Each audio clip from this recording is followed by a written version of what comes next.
Bonjour, chers amis. En ce début d'émission, je vous souhaite une joyeuse Pâques. Saviez-vous qu'Alphonse Desjardins était un fervent catholique et qu'il a construit son mouvement coopératif sur les bases de la doctrine sociale de l'Église? Dans le cadre de la série Divine Influence, nous allons découvrir ce personnage dont le zèle et la foi ont révolutionné le Québec. Mission Chez nous est un organisme catholique qui cherche à promouvoir la solidarité chrétienne avec les peuples autochtones, et cela depuis 30 ans. En deuxième partie d'émission, nous irons à leur rencontre. Et qu'est-ce que la résurrection de Jésus peut changer dans notre vie?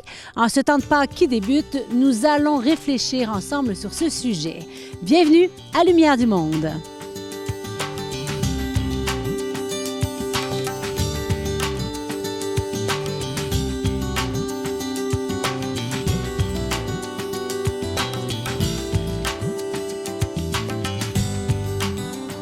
Savez-vous que l'institution financière favorite des Québécois a été créée par un homme d'origine modeste qui n'a pas fait d'études universitaires?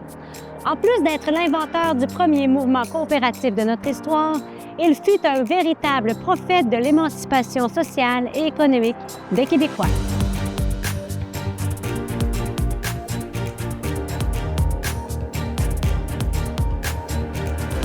À ce peuple dont on disait qu'il était né pour un petit pain, Alphonse Desjardins ouvre l'accès aux richesses de l'épargne et du crédit.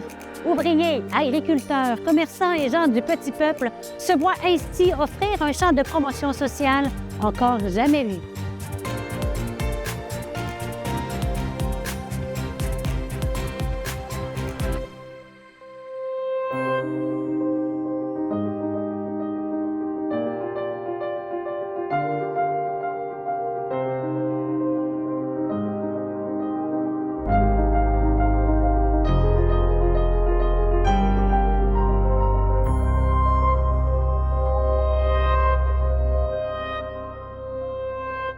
Alphonse Desjardins est un homme bien de chez nous qui a fait sa scolarité dans cette grande institution connue des gens de la région de Québec, le Collège de Lévis.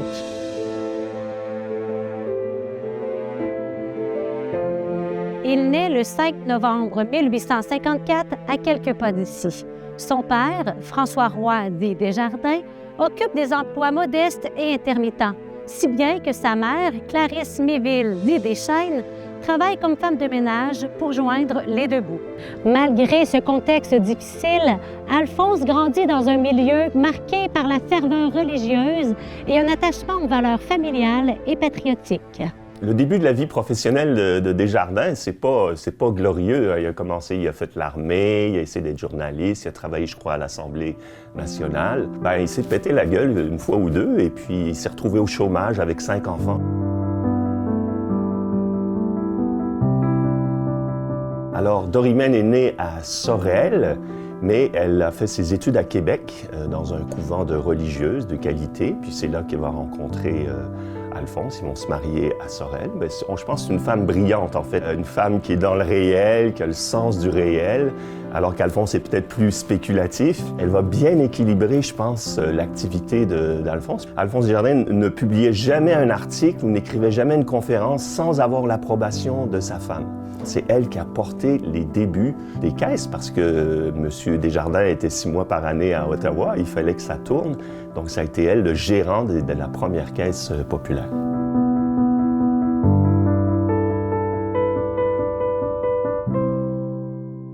C'est en 1879 qu'il se marie avec Dorimène Desjardins. Donc, le mariage coïncide avec le moment où il se lance dans les débats du Parlement de Québec. Elle avait 20 ans quand ils se sont mariés. Dès l'année suivante, ils vont avoir un premier enfant, Raoul, et ensuite, ils vont avoir 10 enfants au total. À partir de la fin des années 1870, il va devenir rapporteur des débats à l'Assemblée législative de Québec. Ça s'est terminé à la fin des années 1880. Après la perte de ce contrat avec le Parlement de Québec, il va y avoir tout de même 2 années difficiles qui vont suivre. C'est que M. Desjardins va essayer de fonder son propre journal. Ça va durer environ 3 mois. Ça va s'appeler l'Union canadienne. Mais malheureusement, ça ne sera pas un grand succès. Il va devoir abandonner ce projet-là. Et là, va s'en suivre une période où il va être malade, en fait. Et suite à ça, aussi 2 de ses enfants vont tomber malades, qu'il va d'ailleurs perdre. Donc 2 enfants vont aussi décéder dans cette période-là. Donc, autrement dit, ce fut une période très difficile.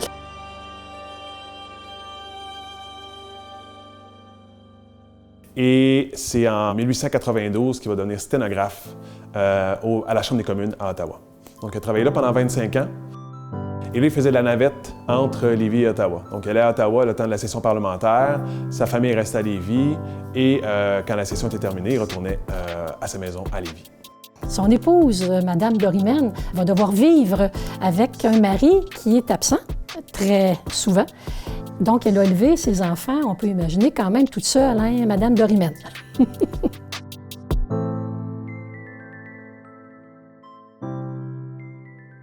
Au tournant du 20e siècle, les banques, qui se situent surtout dans les villes, ne sont accessibles qu'aux bien nantis et aux entreprises.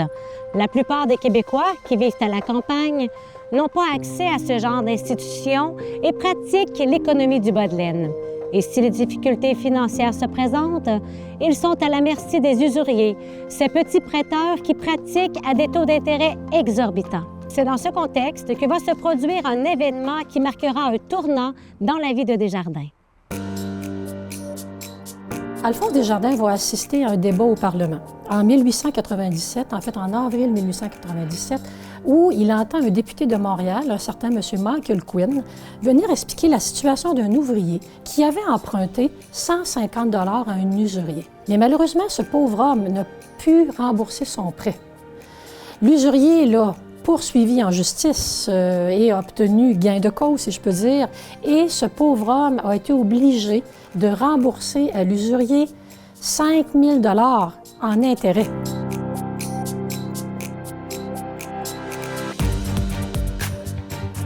Ça va être comme l'impulsion que ça va lui donner, parce que qu'est-ce que c'est la situation, en fait, des Québécois?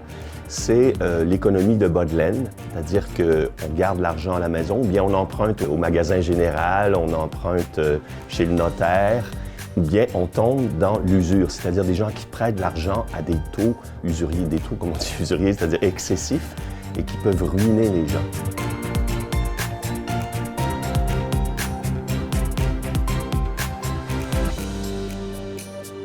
Alors, c'est ces éléments-là qui vont déclencher la réflexion de Desjardins. Comment rendre accessible à la fois l'épargne et le crédit? C'est Desjardins qui va donner les moyens à tout ce monde de vivre cette émancipation socio-économique.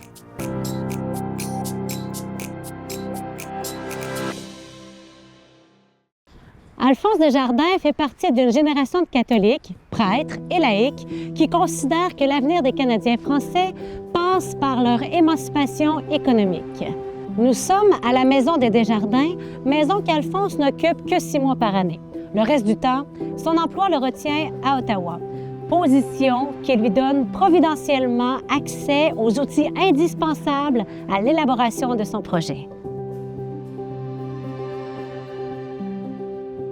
Alors, Desjardins vit à Ottawa pour un peu comme un ermite. Ça va être le cadre idéal de l'élaboration de son projet. Et Desjardins va vraiment prendre le temps de réfléchir. Il va écrire à des leaders syndicaux, coopératifs en Europe, aux États-Unis. Il a accès à une bibliothèque extrêmement riche. Il a des longs moments de solitude, de silence et de réflexion. Et ça va être vraiment son laboratoire, je dirais, intellectuel pour mettre au point la potion magique qui va sauver le Québec.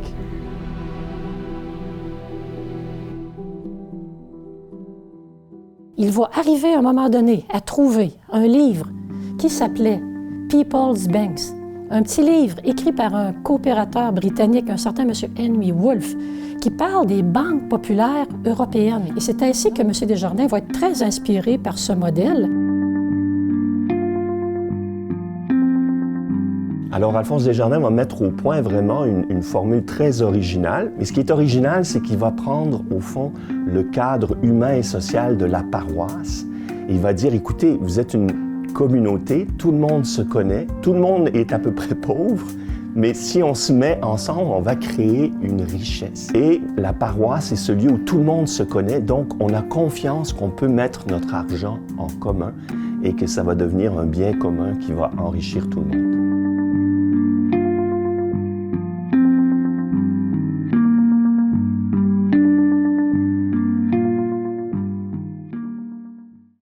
Nous sommes actuellement dans la rue Bégin, au cœur de Lévis. C'est dans ce bâtiment que plus d'une centaine de personnes rassemblées par Alphonse Desjardins signent le pacte pour fonder la Caisse populaire de Lévis. Le 6 décembre 1900, le mouvement Desjardins est fondé.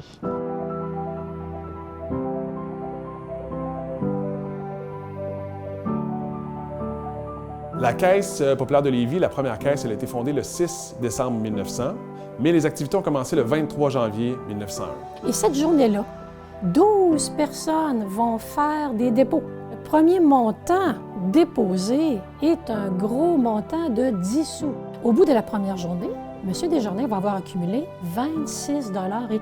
Pour devenir membre à la Caisse, à cette époque-là, c'était 5 $. 120 ans plus tard, le mouvement Desjardins, c'est un des plus importants groupes financiers coopératifs au monde. C'est 400 milliards d'actifs aujourd'hui, 7 millions de membres et clients, 55 000 employés environ, un peu partout au Canada puis ailleurs dans le monde aussi. Donc, je pense que M. Desjardins avait raison quand il disait que la modestie des débuts n'est pas un obstacle à la grandeur future. La part de Mme Desjardins dans les premières années de la fondation de la Caisse populaire de Lévis est tout de même importante. Parce que M. Desjardins, on n'oublie pas que quand il fonde la Caisse populaire de Lévis, il garde son emploi à Ottawa. C'est-à-dire qu'il doit continuer à voyager, donc il est quand même absent de grandes périodes.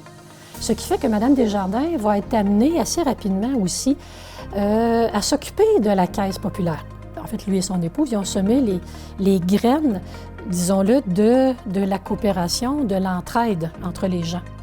Donc, de se donner des moyens, d'avoir accès finalement à une meilleure vie. Dorimène va être très importante, je dirais, à deux moments clés, c'est-à-dire pendant les premières années.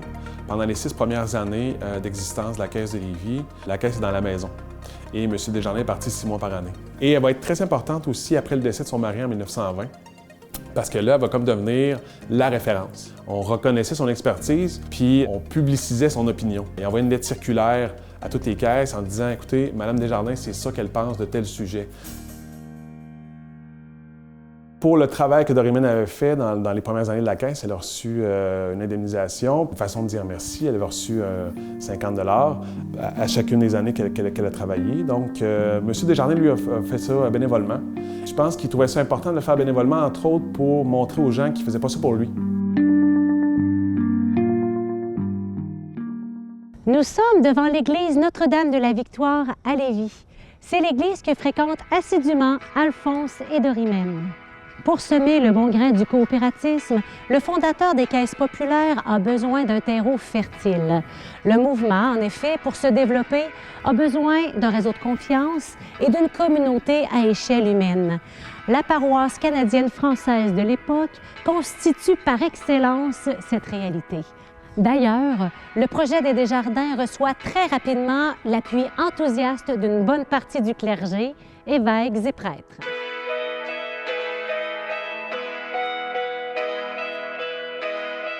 Alors, le clergé a été enthousiasmé par la formule des caisses populaires. Pourquoi? Parce que ce n'est pas juste une technique administrative ou économique. Derrière ça, il y a une vertu qu'on veut développer, la vertu d'épargne. Et je dis toujours qu'Alphonse Desjardins, il a conjugué deux mots qui ne se conjuguaient pas ensemble à l'époque au Québec, c'est la vertu et l'argent. Le cardinal Bégin à Québec, l'archevêque de Québec va beaucoup l'appuyer aussi de différentes façons. Donc, il va avoir un appui très important du clergé dans le projet des caisses. Le principal collaborateur d'Alphonse Desjardins, vraiment qui va fonder des caisses avec lui, qui va être un peu son remplaçant aussi, il va fonder des caisses ailleurs, c'est l'abbé Philibert Grondin, qui était justement professeur au Collège de Lévis. Il va écrire beaucoup d'articles dans les journaux pour faire la promotion des caisses et c'est lui qui va écrire le catéchisme des caisses populaires. Donc, il a vraiment été un outil d'éducation par rapport aux caisses qui va être utilisé très longtemps. Il va y avoir une quinzaine d'éditions jusqu'au début des années 60.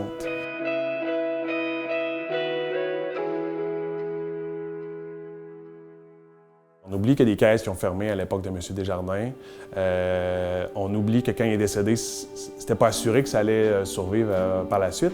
Et un des épisodes les plus difficiles, ça a été la crise début des années 30, la Grande Dépression. Et justement, en 1932, la caisse centrale qui existait dans la région de Lévis était sur le point de faire faillite. Et c'est grâce à une caution d'autour de 40 000 de l'archevêché de Québec. C'est un peu ça qui a pu relancer la caisse puis éviter qu'elle fasse faillite, qu'elle entraîne avec elle d'autres caisses.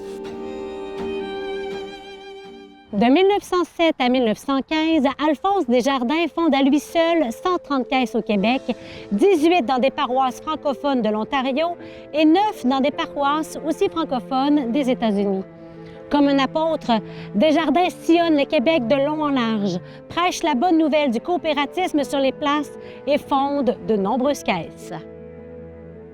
Atteint d'une maladie des reins, Alphonse Desjardins ralentit progressivement ses activités et passe la main à ses collaborateurs, dont l'abbé Philibert Grondin. Le 31 octobre 1920, le mouvement fait le deuil de son fondateur. Regardez, nous sommes ici devant le monument funéraire des Desjardins au cimetière Montmarie de Lévis. Un siècle plus tard, la vision de Desjardins continue de soutenir les valeurs sociales et communautaires auxquelles sont tant attachés les Québécois et les Québécoises. Ce nouveau modèle qu'il a amené, qui a finalement permis aux Canadiens français d'améliorer leurs conditions de vie, autant économiques que sociales, c'est sûr que c'est un homme extrêmement tenace et persévérant. Mais aussi un homme, bienveillant aussi. C'est sûr que M. Desjardins était un homme, qu'on disait tout de même, un homme sérieux. Ce que nous savons de Mme Desjardins, c'est que c'était une personne qui était chaleureuse. C'était une personne qui était aimable et on peut dire comme une de ses grandes qualités, sûrement, c'est qu'elle devait être très, très, très organisée.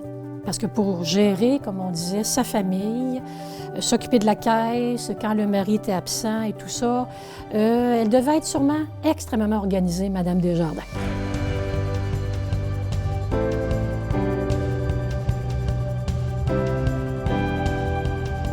C'est un homme de foi, il ne faut pas oublier ça. C'est un homme qui priait son chapelet chaque jour. Il a composé une magnifique prière au Sacré-Cœur, où il abandonne toute son œuvre à la providence divine. Et je crois qu'avec sa femme là-dessus, ils étaient profondément unis spirituellement. Alors, on pourrait dire d'abord que c'est un homme brillant, c'est un homme très intelligent, c'est un excellent communicateur. C'était un homme de relation. C'est un homme patient qui a élaboré, qui croyait profondément aux valeurs familiales et patriotiques. Donc, les grandes qualités d'Alphonse Desjardins, la première pour moi, c'est la persévérance, la rigueur intellectuelle, parce que c'est un travail intellectuel majeur qu'il a fait pour conceptualiser la caisse, pour créer la caisse, l'imaginer, puis la rigueur aussi dans la gestion.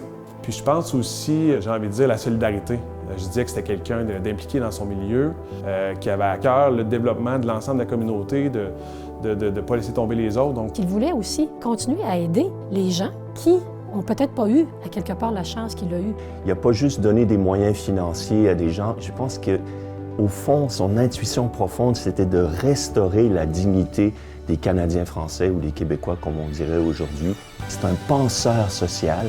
Et c'est un prophète de l'émancipation socio-économique des Québécois.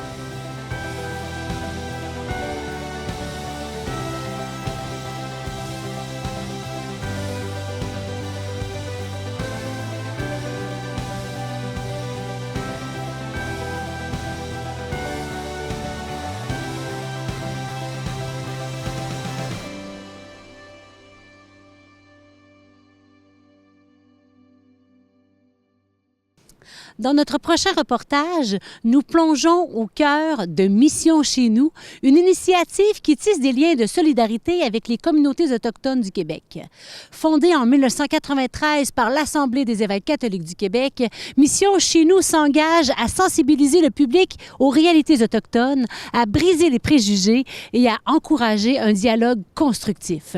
Restez avec nous pour un reportage émouvant qui met en lumière des dialogues interculturels et des témoignages vibrant. Un reportage éclairant qui célèbre 30 ans d'histoire, de partage et d'avenir commun.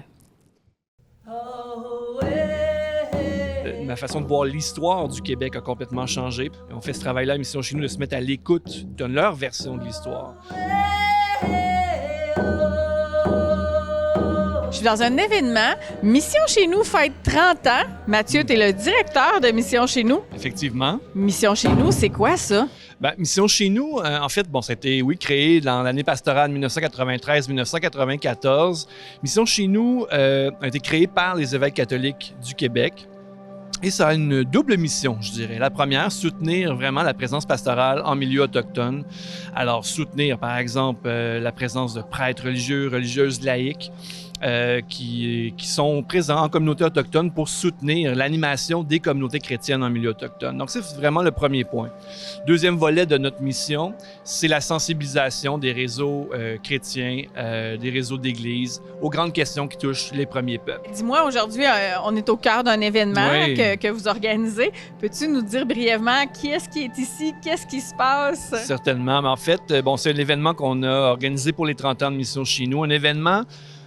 On avait au cœur de notre préoccupation pour le 30e de réfléchir à l'avenir de la présence pastorale en milieu autochtone et on voulait le faire avec les principaux concernés, c'est-à-dire des personnes autochtones qui sont impliquées, présentes dans les communautés chrétiennes en milieu autochtone. Faire cet événement-là avec des intervenants pastoraux qui sont dans les milieux, dans les communautés autochtones et impliquer aussi les évêques catholiques du Québec et aussi permettre aux évêques donc d'entendre directement et de rencontrer des personnes autochtones pour se mettre à l'écoute de ces voix autochtones, écouter c'est quoi leurs préoccupations et comment ça se passe actuellement dans les communautés chrétiennes en milieu autochtone. C'est un peu ce qui se passe en ce moment. Donc on a des tables rondes, on a des cercles de parole pour vraiment permettre aux gens de se voir, de créer des liens aussi.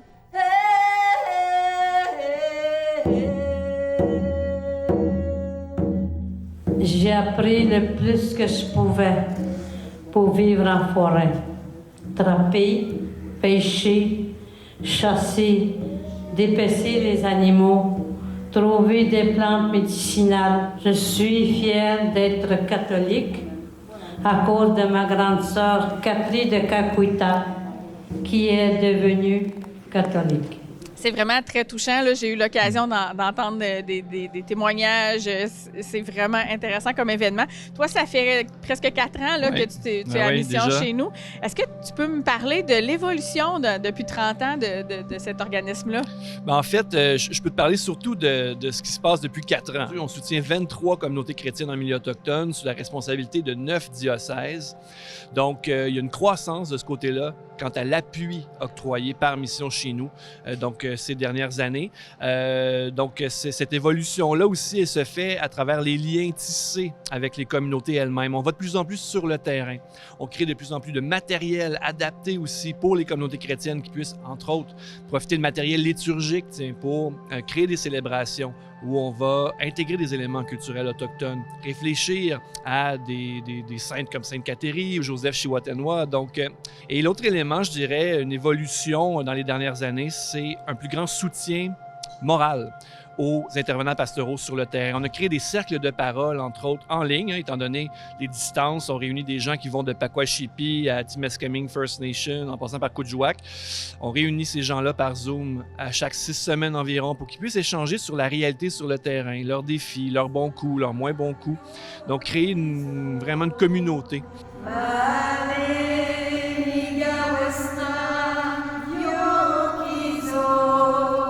Il y a 11 communautés autochtones différentes sur le territoire du Québec. Dis-moi, toi là, qui les fréquentes depuis quelques années, ça a été quoi ton plus grand, je dirais, retournement, changement intérieur là, à force de les fréquenter? Ce qui a changé, je vois 2 choses spontanément. Un, le rapport au territoire. Ma façon de voir le territoire a complètement changé. Maintenant, ma façon de voir l'histoire du Québec a complètement changé parce que là, vraiment, on fait ce travail-là à Mission chez nous de se mettre à l'écoute de la conception et de la représentation de l'histoire que portent les communautés autochtones, leur version de l'histoire. Changement intérieur aussi qui a eu lieu au niveau de mon rapport au sacré, vraiment en côtoyant des personnes autochtones. Souvent, ces personnes portent une conception du sacré comme étant le sacré partout. Donc, la création, elle est sacrée. Il y a une conscience vive que les ancêtres sont présents. Donc, ça amène tout autre vision du monde. Mon regard sur le monde a changé, littéralement.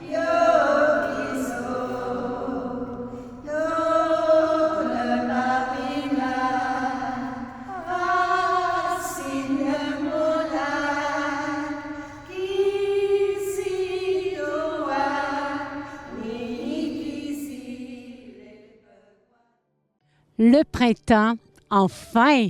La nature, la vie reprennent tout doucement leurs droits. Les érables coulent, nous donnant à goûter un nectar délicieux et bien sucré qui réjouissent les papilles des petits et des grands. Les miennes en tout cas. L'eau d'érable laisse déjà présager la montée de la sève qui permettra aux bourgeons de s'ouvrir enfin. Le printemps, c'est aussi les journées qui s'allongent, nous permettant de profiter des rayons de soleil plus longtemps et comme ça fait du bien. Et au cœur du printemps, il y a Pâques. Pâques qui rime avec vie et lumière, comme le printemps. Chers amis, vous vous demandez peut-être pourquoi la résurrection de Jésus que nous célébrons à Pâques occupe une place si centrale dans nos cœurs et nos esprits. Pourquoi, après des siècles, cet événement continue-t-il d'inspirer, de consoler et de guider tant de personnes à travers le monde? La réponse réside dans la puissance de la promesse qu'elle porte. La résurrection est le triomphe de la vie sur la mort, de la lumière sur la ténèbre. La résurrection nous assure que si nous demeurons avec Jésus, la mort n'aura pas le dernier mot. Elle nous offre l'espérance d'une vie éternelle de bonheur auprès de Dieu. La résurrection, c'est pas seulement un miracle du passé. Elle est le souffle qui anime notre présent. Elle nous enseigne que peu importe les défis que nous rencontrons, il y a toujours un chemin vers la lumière, vers la rédemption. La résurrection nous offre aussi la possibilité de bénéficier de la puissance de Jésus aujourd'hui même dans nos vies, si nous l'accueillons bien sûr, si nous mettons notre confiance et notre foi en lui. En cette semaine de Pâques, c'est l'occasion de s'arrêter quelques instants et de dire à Jésus: viens dans ma vie, viens déposer ta lumière au cœur de mon cœur, que je puisse expérimenter la puissance de ta résurrection au cœur de ma vie, de mes soucis, de mes problèmes. Oui, laissons-le venir à nous avec sa grande paix, lui qui nous redit comme aux apôtres le soir de Pâques, « La paix soit avec vous ». La résurrection de Jésus, c'est une réalité tellement profonde. Il y aurait tant de choses à dire sur le sujet, mais puisqu'il faut s'arrêter, je dirais en terminant que la résurrection de Jésus, c'est un rappel que chaque jour est une nouvelle chance, que chaque instant est précieux. C'est un appel à vivre avec gratitude, à aimer sans réserve et à faire de chaque action un reflet de cette espérance éternelle. Merci de nous avoir rejoints aujourd'hui. Que la paix et la joie de la résurrection soient avec vous aujourd'hui et tous les jours à venir. Joyeuse Pâques!